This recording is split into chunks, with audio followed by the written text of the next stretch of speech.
Hi everyone, how are you? Good morning, good afternoon, good evening to all of you. So let's start connecting today with the chakra of our knees. And our topic for today, which is architecture.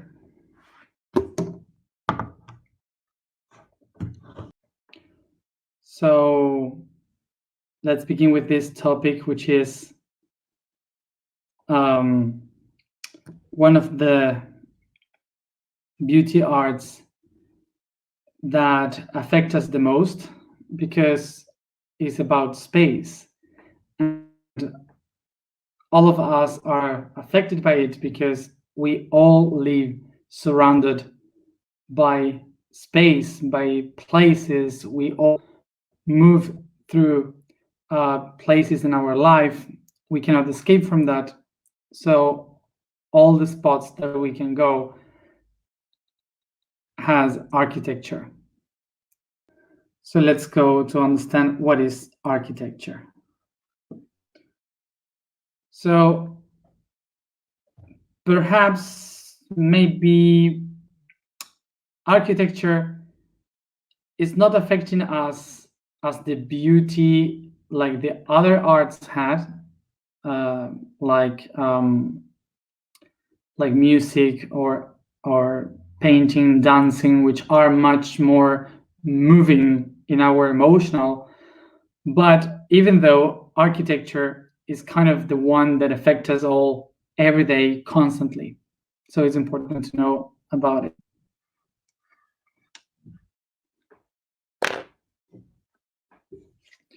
Okay. Architecture comes from the word arche, that means principal, main, first. Tecton, that means constructor, the one that builds. That comes from the word tech in the language, meaning to weave. And the suffix ura, that means product.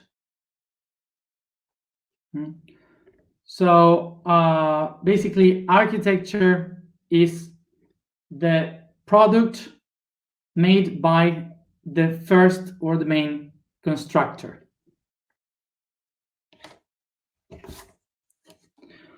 So from where comes this name? From the idea of from the time in which we started to need someone that guide the construction of something. So to go to the past, to go to the first people that started to build, we have to remember that we at first were nomads. We travel along the Africa and Middle East, and we were following the animals and building some tents and then keep going. So there were many people that were traveling around. But eventually, when they started to become sedentary, so they discovered the agriculture and they started to build the place for the animals and so on, they had to stay close to the animals and the fields that they were taking care of. So they started to have to build houses. And the way they did it was, of course, with mud, clay, and stones.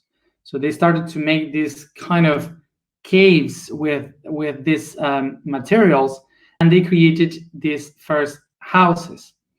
This made that many of the people that became sedentary, they just did all the constructions as best as they could. They were trying to do their best. But what happened is that not all of them knew how precisely to do it. So with experience, some of these people stopped being the ones that worked in the fields, and they were the people helping how to build the structures. So they were kind of the masters of construction. So because of this, they were guiding others, and they were called, of course, the main constructors, which in Greece was called the architect. At first, of course, people weren't called they weren't called architects, because they had no idea what it was to be an architect. But they were people that had a lot of vision, that they knew how to make things, how to take matter and to make something new, a tool to solve problems. So it was said that they have ingenuity. Is that how you say it in English? Ingenuity. So so they were kind of called that they had a genie, that they were genius. Let's go into the history of this. In the first, of course, that people was not called like architects, as I said, it was ingenuity. So this means that you have a genius. Okay, ingenuity is that you have a genius. What is genius? Genius comes from the word gen, that means origin, that means to give birth, and it's a word that we relate to being born. So in the old traditions, they said that in the moment you are born, you have someone that accompanies you throughout your life. Today we call that the guardian, the angel that is guarding us through our life. We can call it our guides or masters. In the past, they call it the genie, which means the one that is from the moment of birth. That's the meaning of genie. Okay, so this being that accompanies us from another levels, protecting us through our lives, through our life. So this being was the one that we know now as a genie, the genie of the lamp, for example. The old traditions, that there were some genies that they sit here and they speak to you and they accomplish your dreams. Well, basically, this story is because the idea that the old people had in that time was that there were some genies from the moment of birth, that they were helping us to solve problems, to keep alive, and to have ingenuity, which means that whenever someone has a problem, this genie can tell to the ear what to do, so we know how to solve the problems. We ideas. They help us to solve our problems. So this is why we used to say that the genies accomplish our desires, our wishes. So throughout many years, thousands of years, the people used to celebrate the genies and to give something in return to those genies. And because they were called genie, because they were from the moment of birth, they would give these gifts and these ceremonies in the moment of birth every year. So every year they would celebrate and give offers to their genies, and that's the origin of celebrating the birthday. Before, we didn't celebrate birthday in all cultures. We were just celebrating the genie that we had. So that's interesting to know. And so it was the celebrating for them, and so we call ingenuity to have this ability to know how to download ideas. Okay, So this is why the people that had the ability to take the matter and to do something to transform reality were called the engineers. Okay, engineers are the people that has the genie that knows how to take the matter, to build a tool, and to solve a problem. Okay, so basically that's the origin of engineering. Basically, that's the origin of the name. So that's a bit of story, so you know from where it came from. So when you take a look backwards and you see those people like Socrates, Plato, Da Vinci after many centuries, and all these kind of people, you will see that suddenly they knew about many things, about mathematics, biology, they knew about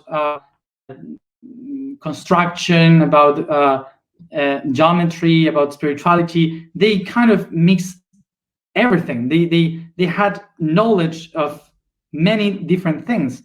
And why is that?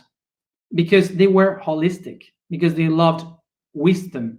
They love to know a bit of everything. Today we have people that is specialized in only one thing, and they know a lot about only one thing. They are separated from the rest. That's why we have this perception that in the past the people knew much. So it's not that those people in the past were genius or they were special. It was basically that they were free to open their minds to know many things, to open their minds to accept many other options. That's not to be super human. No, it's basically that they were open to receive, to question reality, to wonder. They wanted to know the connection of everything. That was the point. So today, what people does is to go and study something, and I want to know this, and I have to be the best one on this, and all the rest, I don't care about the rest. I'm just gonna do this as best as I can. And that's what makes us so bad as a humanity, because we have no idea about many things. We just have idea of only our thing. But in that time, they were so open to any possibilities that they were kind of the hippies of that time.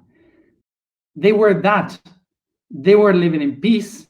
They were thinking, sharing, and open to everything. Open to receive, to understand, to share. They were not close to anything. That's why we look at them as genius, that they do many things. So eventually, some of these philosophers understand that everything in the universe, everything that they were trying to understand, was all related through mathematics and geometry. That you can take any one of the arts, any of the knowledge, anything that they could possibly try to understand, music, paintings, everything, and it will all summarize in numbers and patterns. And these numbers and patterns were kind of shaping the whole reality. So they started to understand that flowers, trees, the sun, the moon, astrology, astronomy, biology, arts, everything was related with numbers and geometry. That was the summarize of everything. So what they started to do is to say, if we want to understand God, the divinity, we have to think in terms of numbers and geometry. So we have to live that by building, using that to feel the connection with the divinity. So what they did was to take the ingenious people to turn all these numbers and geometry into one of the main and most important arts that could make us feel the divine, which is architecture. In that time, an architect had to know a little bit of everything, had to know about nature, botanics, mathematics, music, biology, and spirituality, about light and color. An architect needed to know God, to understand the divinity.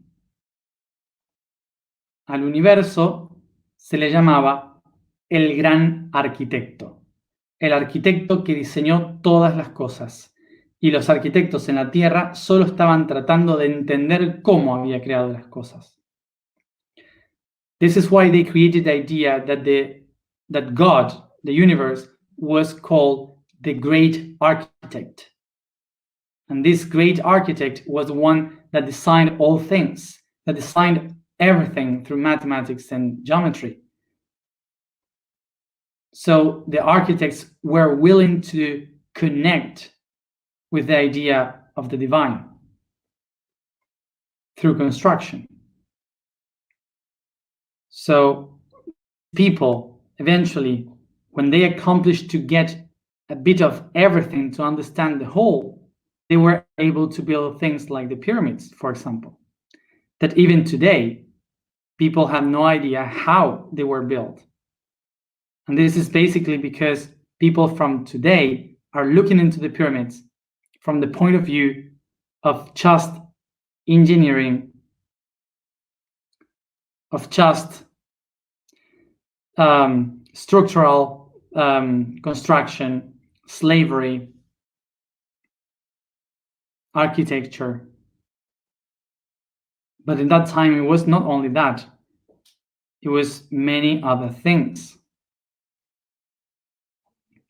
So this is why architecture is one of the most important ones to understand the whole universe, not only to make a planning and to build a house or a building. Architecture goes beyond, goes to try to understand how everything was created, how to build reality. And this is because architecture is related with two main things: the void, the emptiness, and the space.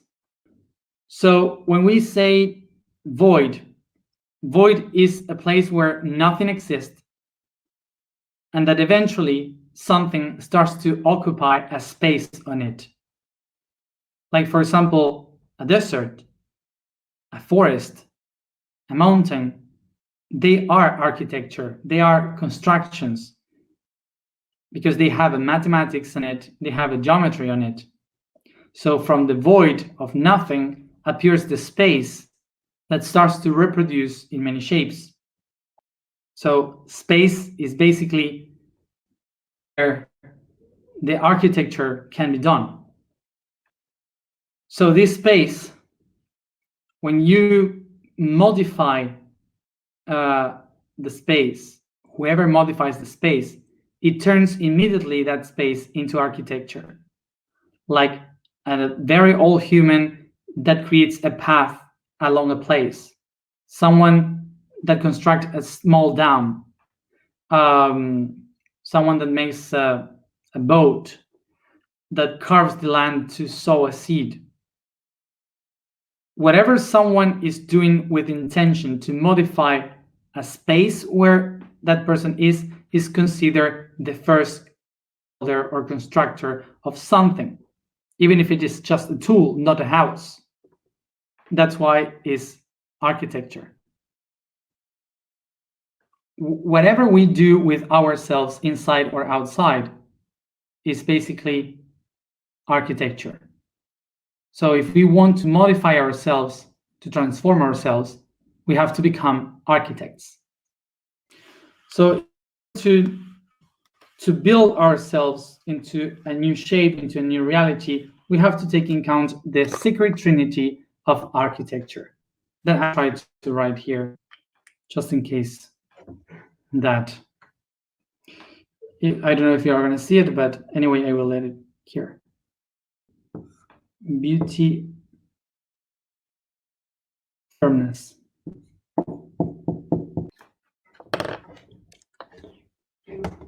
Okay, sacred trinity, the sacred trinity of architecture: beauty, firmness, utility. This sacred trinity of architecture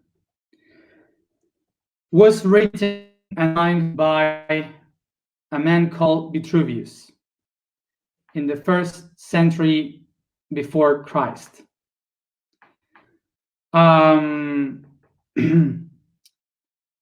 For sure, you know the name Vitruvius because Da Vinci has done the Man of Vitruvius, which is a drawing that he made honoring this architect that has written how the architecture works, and he established this, the trinity of architecture. And what Da Vinci was trying to do was to honor this man that has designed the basements of geometry and mathematics and the construction itself. Even if today architecture has changed a lot, of course, that these three are not the base of architecture anymore, because today the architecture is much more different. Architecture doesn't need exactly today to be related to beauty. It doesn't really have to be related with firmness, because it doesn't need to be firm exactly. And it doesn't have to be useful for some certain things. Because today is very different the way in which we see the architecture. But the goal of understanding this is not about the reality of architecture, but much more related to the concepts of architecture. Okay, the meanings behind the reality. So the reason why I say that these three maybe are not specifically today related to architecture is because these are related to the canon of the Greek Roman cultures, that they had this idea that architecture was to build something, a building. Okay, so this building has to be firm in order for it to not fall down. It has to be useful for a state, for the population, and of course had to be beauty according to the culture that they had in that time. But of course today architecture is much more different. Maybe architects today can build a space where it doesn't need for firmness, because it's a free space that is considered much more a container of a situation than something that must be whole. And maybe it's not useful, maybe it's just something of expression that is related to be used for anything precisely. Okay, and beauty is relative. Okay, so from our point of view today, in our current architecture, maybe these three are not the main one, but in the essence of the beginnings of architecture, in the ideology of architecture, these three would be kind of the sacred trinity. So let's try to understand these three according to to our own process so we can become our builders, our own constructors of our own being. Remember, for the ancient ones, the universe was the great architect, the ones that could design everything. So everything is us too. We are also part of this creator, of this creation itself. So this is why we also have within ourselves power of creation. We also can build our own realities. So the first thing is that we have to remember that the main structures in the universe are created through particles. Particles are the main and first reality that we can perceive in the universe through the waves of time and space.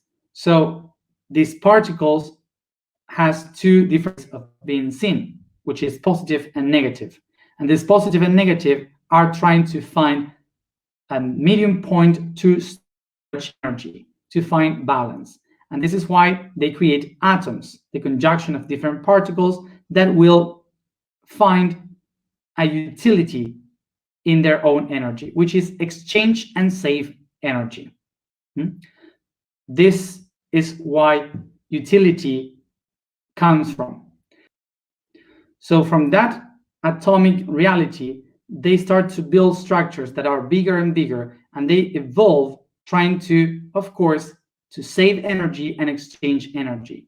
So after all these thousands of years of evolution, we have these bodies made up with cells and organs. And when we look into them, each one of them has a goal, a purpose of exchanging and storing energy. Okay, so each one is useful for something. So each one has a utility. So then, with this exchange of energy, these different parts of energy will try to find a structure that holds as much as possible this exchange of energy and saving energy. And that's what we call firm. Firmness is the idea of holding as much as possible one structure. The first one that exists is the tetrahedron. The tetrahedron is the basement for all the patterns that will exist in the universe, because it's the most stronger one. It's impossible to break in the universe. So the idea of firmness would be to find the patterns that hold the energy. So of course that then this one will find different other ways, like this one here. I have more, but this one's here. So all these structures are going to be the firmness that the structure needs in order to save energy. Okay, in order to save energy. Perfect.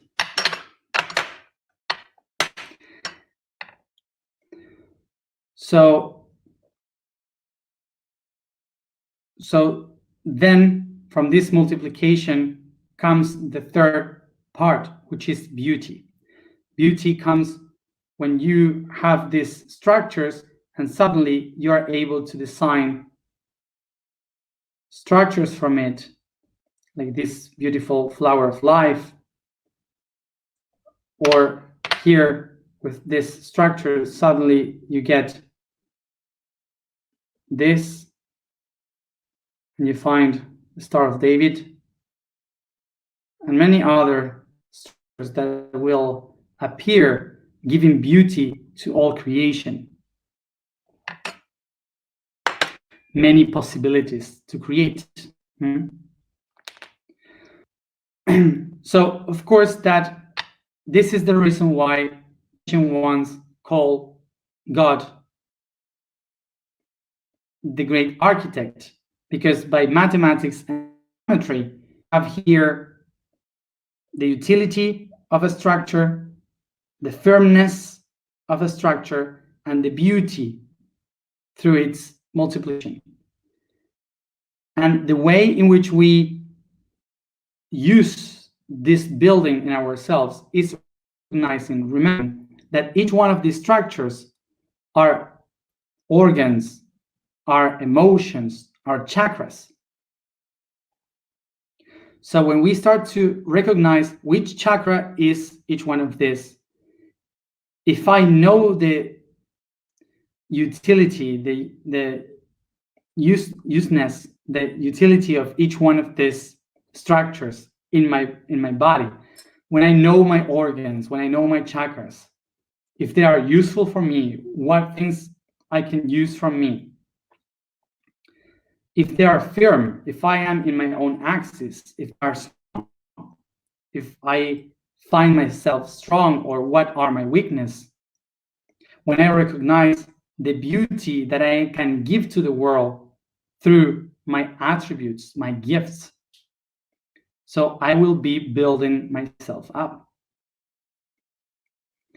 So basically, to become the builder of my own reality, of my own self, is to know this mathematics and geometry,